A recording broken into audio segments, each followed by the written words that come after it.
The narrator, an avid hunter, recounts a disturbing encounter while on a night hunt for wild boar.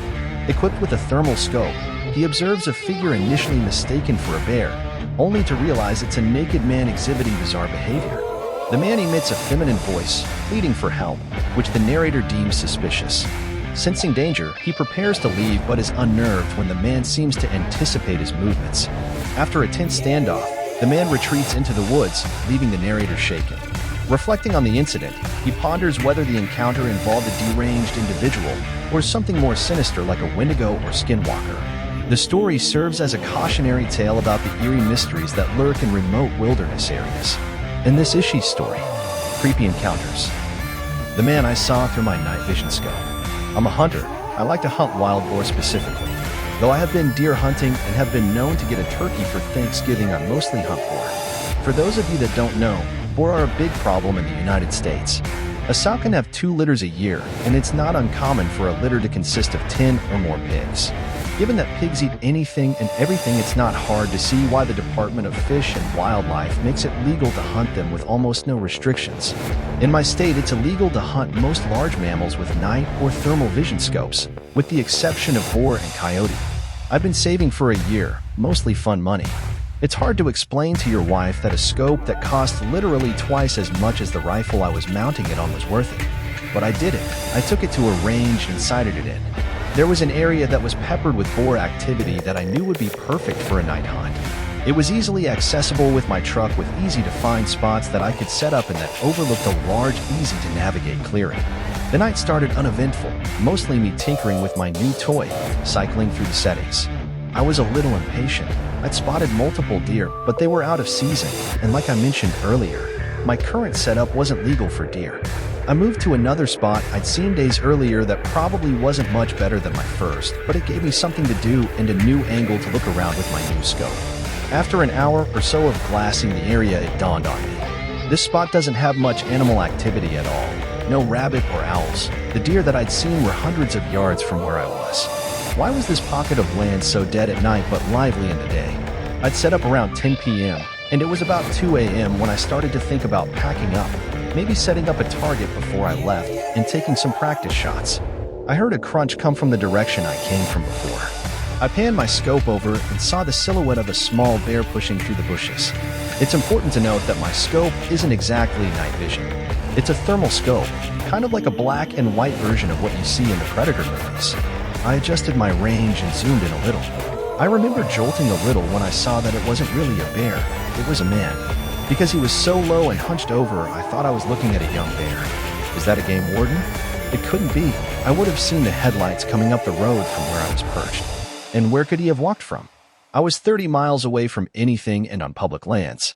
I was about to call out when I adjusted my sights and noticed he was naked. No shoes, pants, or anything. I remember being disturbed by his movements, like a squirrel or something. Twitchy and grabbing at the foliage, sniffing around and palming the tree. Was that my tree? The one I'd been leaning against earlier? The thought terrified me. Could he smell me?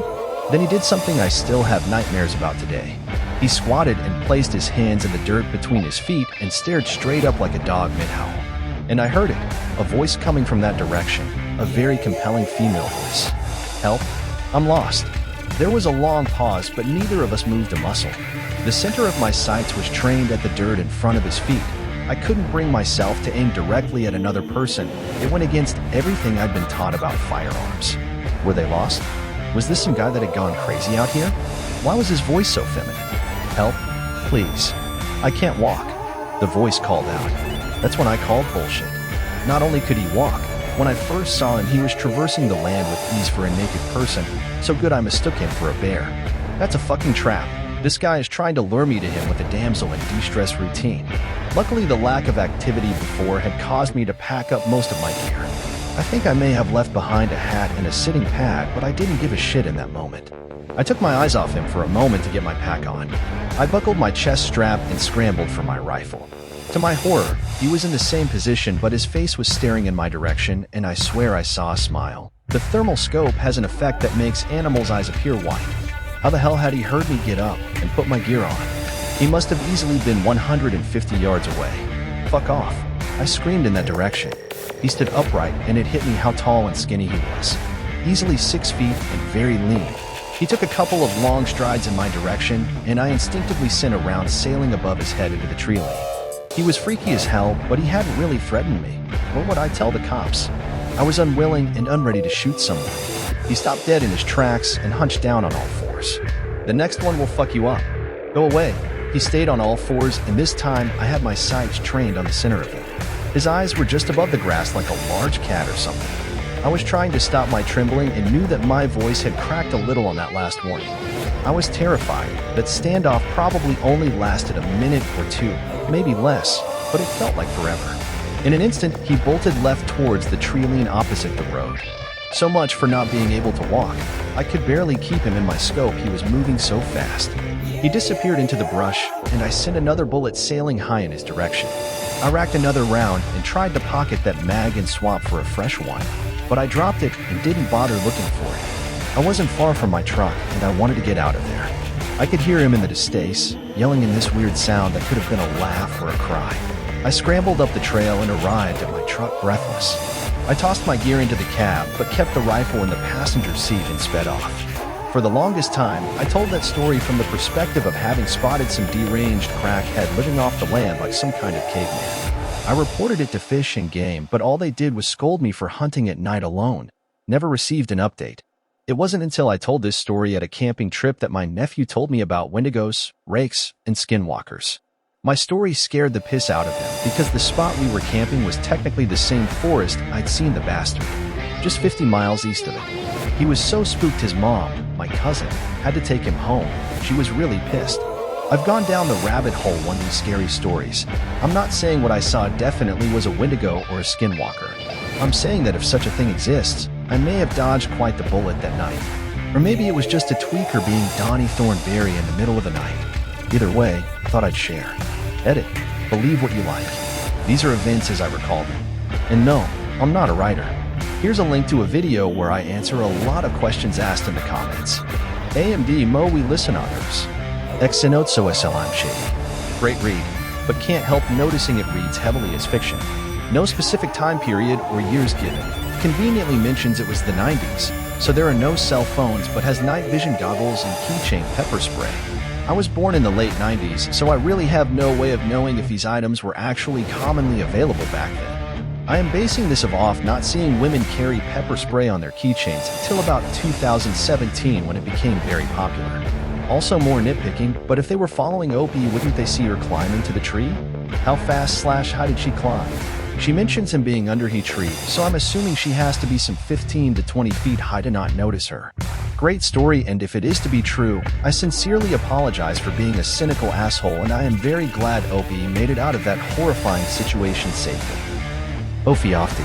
Everyone is acting like this is fake, but I think y'all are discounting the fact that multiple serial killers, Eileen Wuornos, Israel Keys, Edward Joseph Duncan III, have confessed to running around in forested and otherwise desolate areas looking for victims and otherwise tweaking out.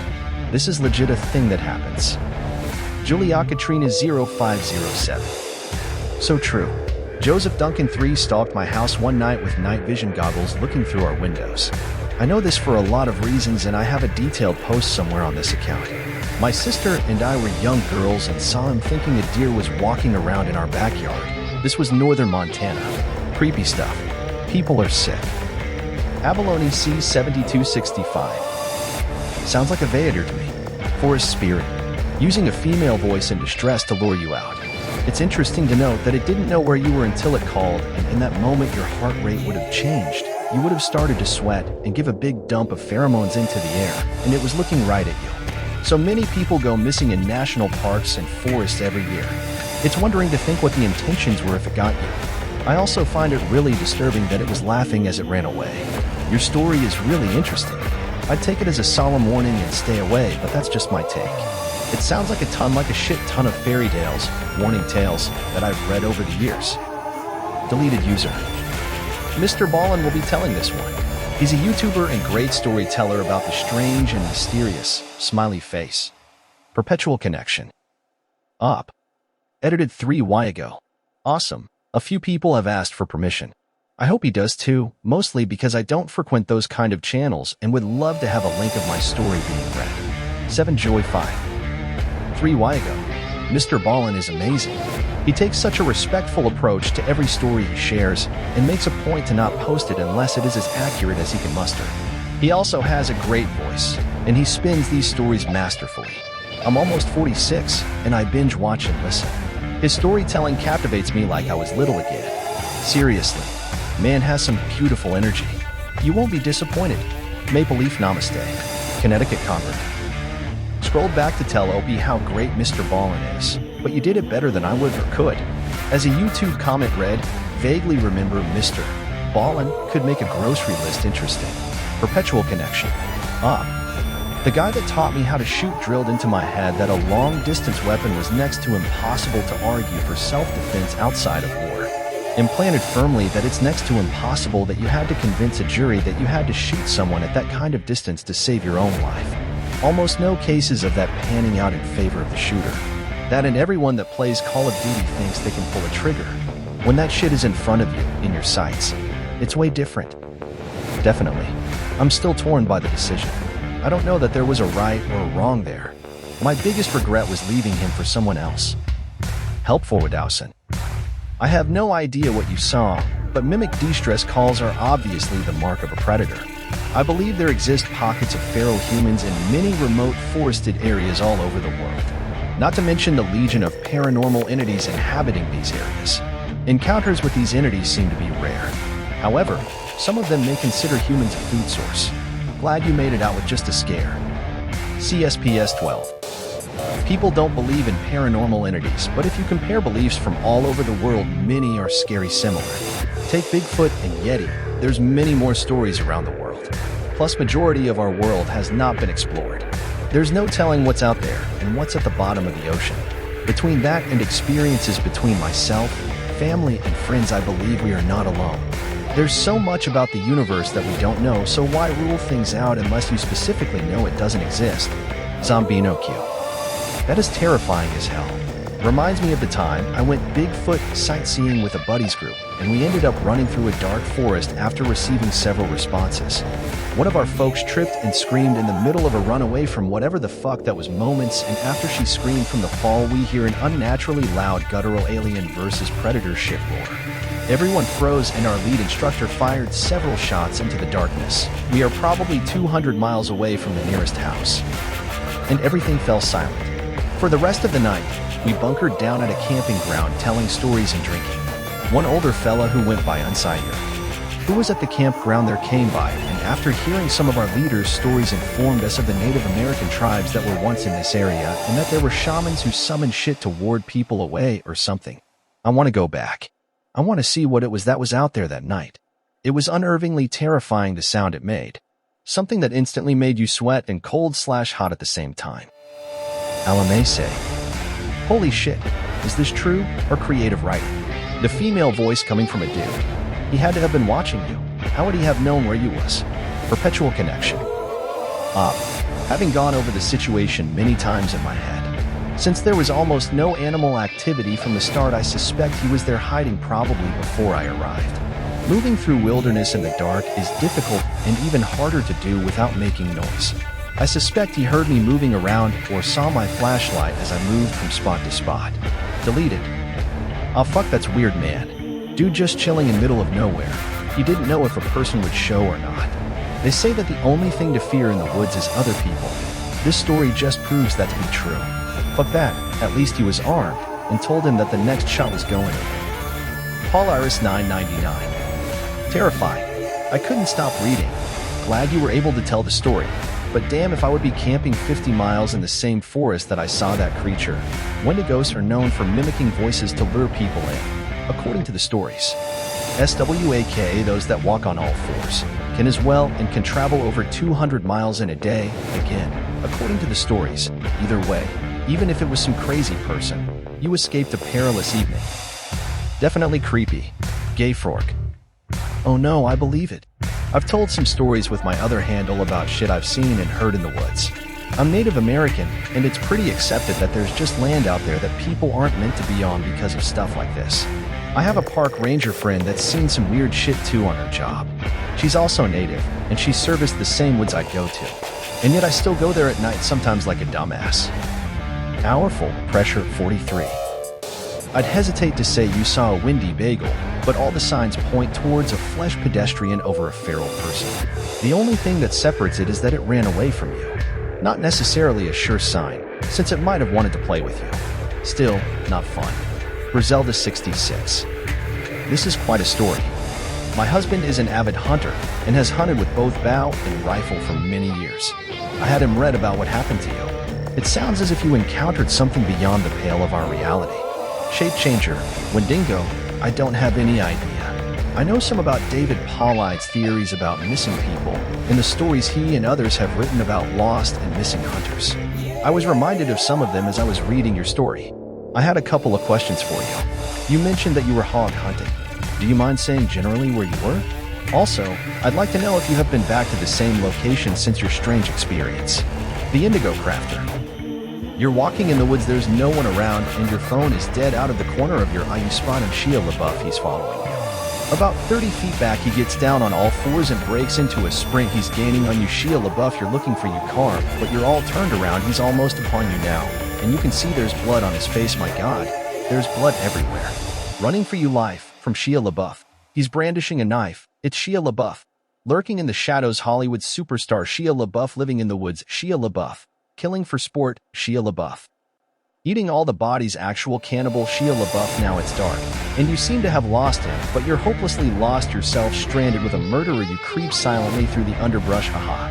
In the distance, a small cottage with a light on hope. You move stealthily toward it, but your leg, it's caught in a bear trap. Gnawing off your leg. Quiet, quiet. Limping to the cottage. Quiet, quiet. Now you're on the doorstep, sitting inside Shia LaBeouf, sharpening an axe. Shia LaBeouf. But he doesn't hear you enter. Shia LaBeouf. You're sneaking up behind him, strangling superstar Shia LaBeouf, fighting for your life with Shia LaBeouf, wrestling a knife from Shia LaBeouf. Stab him in his kidney. Safe at last from Shia LaBeouf. You limp into the dark with blood oozing from your stump leg. You've beaten Shia LaBeouf. Wait, he isn't dead. Shia surprise. There's a gun to your head and death in his eyes, but you can do jujitsu. Body slam superstar Shia LaBeouf. Legendary fight with Shia LaBeouf. Normal Tuesday night for Shia LaBeouf. You try to swing an axe at Shia LaBeouf, but blood is draining fast from your stump leg. He's dodging every swipe. He parries to the left, you counter to the right. You catch him in the neck, you're chopping his head. Now you have just decapitated Shia LaBeouf. His head topples to the floor. Expressionless, you fall to your knees and catch your breath. You're finally safe from Shia LaBeouf. B_SS29. I have to admit, this post of yours chilled me to the bone. I've read through this post at least 5 times to myself. I believe every word you've said. FYI, you should definitely consider writing stories. You detailed everything perfectly. I could picture everything in my head, word for word from your experience. After reading this post of yours, I decided to do a little digging around for people who have had experience the same as yourself. Believe me, they all have similarities. It's uncanny how similar, in fact. But I have to say, picturing your experience spooked me out the most. A buddy of mine from the US used to hunt and stay out in the wilderness. I shared this post with him and asked him if he experienced anything similar. When he replies, I will update you if he has ran into a similar experience. He's told me of some batshit crazy experiences he's had in his life that have chilled me to the bone, just as this experience of yours has. Without droning on too much, I recently just started watching the X-Files through again after many years of watching only the odd episode on TV. Never actually sat and watched them from start to finish in order. Long story short, I noticed a very similar reference to your experience in Series 1, Episode 5, named The Jersey Devil. Of course, the reference you will find if you search The Jersey Devil is a cryptid creature. But in the X-Files episode, they chose to envision the Jersey Devil as a cannibalistic humanoid. From the beginning of the episode, you get little hints of this. But 9 minutes into the episode, Mulder meets with a New Jersey Park Service ranger about the old case file, etc. The ranger's description also sits uncanny to your experience. So much so I had to reply to your post. I will keep digging, just had to share this with you. Be safe out there. I know from the previous comments you said you don't hunt alone there anymore, only on private land, but damn, be cautious. You had a major close call. Damn brave to have faced what you experienced alone. Many people would have cracked or never lived to tell their story. Thankfully, you kept it together and lived to tell yours. Pyrotomaniac. It was definitely a feral man. There are references of these men. I can't remember the story name, but it was in Smoky Mountains National Park. TNTL'd, our people were going missing at national parks, and the government takes this very seriously. From the story, an investigator was pissed police or news wouldn't take his story of a child going missing. It would cost the town and park money from losing visitors. So upon looking into it, the military got involved and had to dispatch military personnel to deal with the issue. The investigator found out years later that there were sightings of a bear, man in furs, walking with an object, child. So basically these men are predatory in nature and do eat other humans. This is real. Fuck you are cryptids. This is something to really fear. TB in our firewolf place. The fact that that spot was alive with animals at day and dead silent at night makes the situation more scary. When you think about animals and their knowledge about their surroundings, they know when something's not right. Like when a dog hears, sees, or even senses something that you don't. If you get curious and want to see what it was, maybe bring a trained dog, a few friends, weapons, strong flashlights with backup batteries, and surround yourself with a perimeter of cameras. Dreamville. Great story, bud. I believe you 100%. The thing that leans me towards something besides tweaker is the smelling the tree thing. If it was indeed the tree you had been leaning on. I have known many tweakers. I was even a bit of a tweaker in my younger, more wild years, and in my humble opinion, that is not something that isn't very tweaker-like. Either way, you dodged a bullet. Glad you made it out. Unshine Seeker 333. Bro, all I got to say is this shit was so scary and unsettling it made my skin crawl and my eyes are literally watering crocodile tears. If you are lying, you should seriously consider writing fiction for a living because this is insanely compelling. If you were telling the truth, you should get yourself and that kid some silver coins and try to find more people with stories like this. Fallen Angel _eyes. Damn, that's a scary, creepy, and crazy encounter / let's not meet ever again experience. I grew up in a very, very small town in the Midwest. We had a curfew and had to be out of the woods and home before dark every night. Well, one night we were all on our ways home from playing in the woods and creek. It would have only taken a half hour to get home from where we were. We left with more than enough time to get there and should have arrived at home in a half hour or less. Nope, we arrived 3+ HRS past curfew. Here's the creepy messed up part. It only felt like the half hour it should have taken. I swear it was still light out until we stepped out of the woods and it was way darker than it had been a few minutes before. We're all looking at each other like WTF. How and our parents are yelling our names and at us asking where the hell we've been, and we have a whole block of missing time that literally felt like mere minutes. The other messed up part of this story is a week or so before this happened, we've been chased out of another area that we used to play in by something that looks like Predator from the movie when it's invisible. You see the distortion in the background. You hear something in the trees, but you're taught young. No, you didn't see and hear anything, and when you do, you get TF out of there. Go straight home. There's things out there in the woods that I'm not sure should even exist, but it's the reason for so many disappearances and, in my opinion, the missing 411. The Appalachian Woods. It seems that no matter how careful you are, how much planning you put in the hike, or just playing as kids, there's a chance you could wander off. Speaking from my experience, I can see how some of the crazy disappearance happened.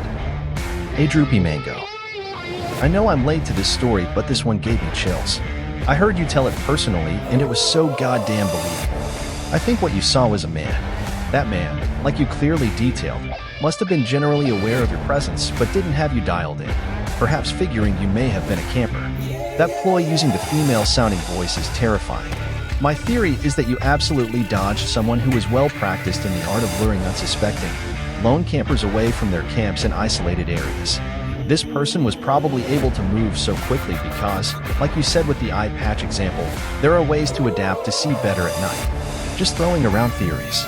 This has disturbed me to my very core, sir. Well done. Sunshine Seeker 333. I would love to know what you think would have happened if the scenario played out differently and you just heard the woman's voice calling out and went in blind to help. Perpetual connection. Well, no matter what, I'd always have a flashlight, but I definitely have my rifle slung instead of at the ready. I would have walked right over, probably calling out to her. If he hit, I wouldn't have known he was there till I was right on top of him. From there, I don't want to think about it any farther than that. CSPS 12. Just found this and listening to your link on YouTube. In that area, there definitely could be something. Being Hispanic in that area, there's some indigenous in our bloodline. I feel that helps us to have paranormal experiences in that area.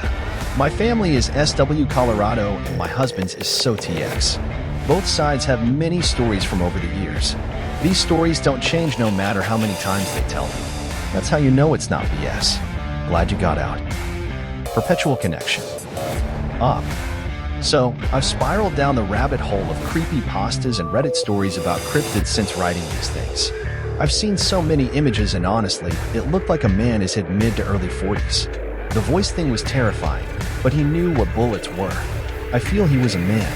As via my point view at Reddit OGPTP say that this actor has many things to reply at. Since his engagement with videos, I guess it will be hard, but I am myself a fan and hope to see him in many Nair cinematics. Audio-wise, do you like this type of content? Don't forget to subscribe and keep a Simon about the story or actor. Leave a like also. Your Simmons are vacuum for me to get better. Thanks.